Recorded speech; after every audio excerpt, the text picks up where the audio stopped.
The Rokorokubi. Once upon a time, there was a man who traveled from place to place.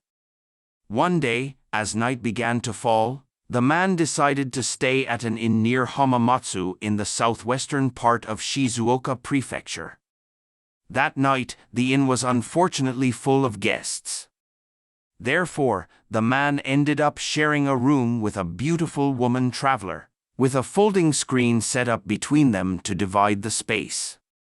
It was a hot summer night, and despite his best efforts, the man found it difficult to sleep.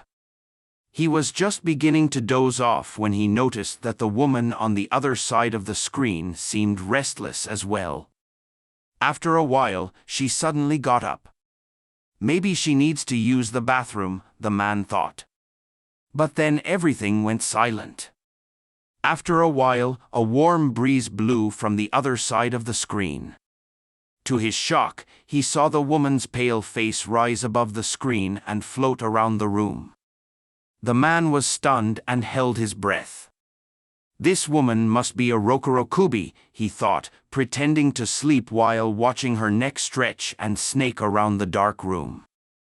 The woman's head moved toward his feet, then across the top of the screen, and finally up to the ceiling, her long neck writhing like a snake. The man resolved to act if the Rokorokubi did anything malicious.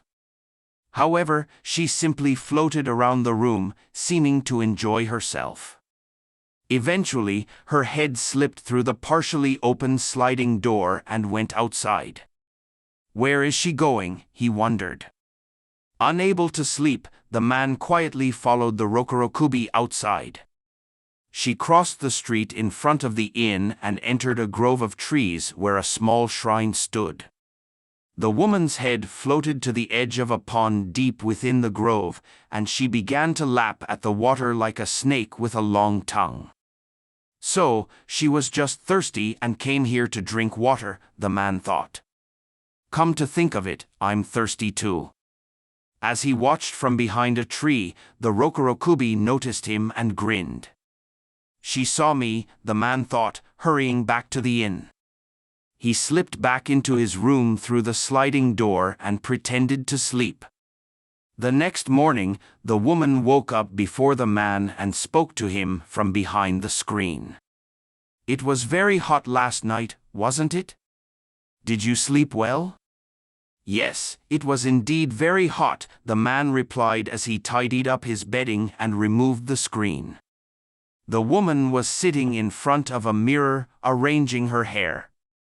Despite the heat, I was so tired that I slept soundly and didn't dream at all, the man said, pretending to be ignorant of the night's events.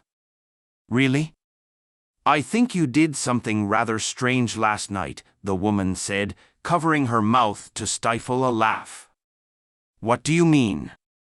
It was you who did something strange, not me, the man retorted, trying to sound intimidating. Oh, I did something strange? And what exactly did I do? She asked. I'll tell you. You're a Rokorokubi. You slipped out through the sliding door last night and went to drink water from the pond in the grove across the street. The woman laughed and said, and you didn't realize what you were doing? What do you mean?